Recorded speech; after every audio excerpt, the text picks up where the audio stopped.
இன்றைக்கி நான் 2 நிமிஷத்துலேயே ஒரு முட்டை ரோஸ்ட் செய்ய போகிறேன். வாங்க பார்க்கலாம்.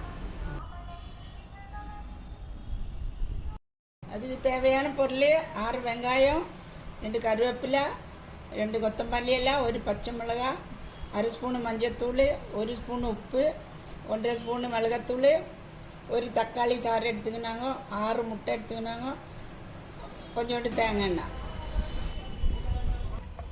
இந்த வெங்காயம் இதே மாதிரி சின்ன சின்னதாக பீஸாக நம்ம வெட்டி எடுத்துக்கணும்.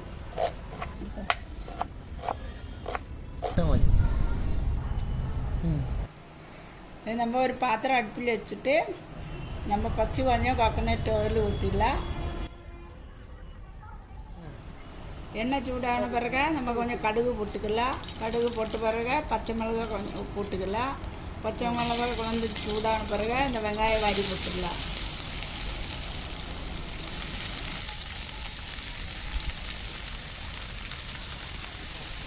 வெங்காயம் கொஞ்சம் வதங்கின பிறகு நம்ம இதில் கொஞ்சம் கருவேப்பிலை போட்டுடலாம்.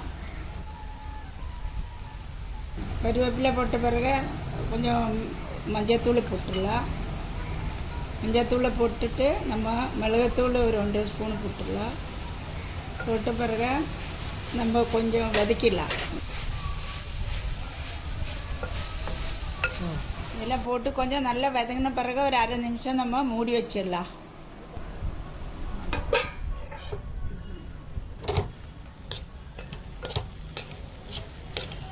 இப்போ நம்ம ஒரு தக்காளி சாறு எடுத்து வச்சது அதில் ஊற்றிடலாம்.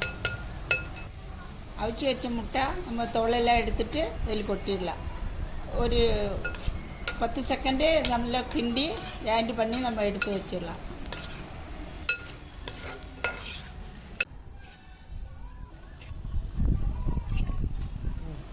இது சப்பாத்தி தோசையெல்லாம் போட்டு சாப்பிட்றதுக்கு நல்லாயிருக்கும், நல்லா டேஸ்டியாக இருக்கும். நீங்களும் செஞ்சு சாப்பிட்ருங்க.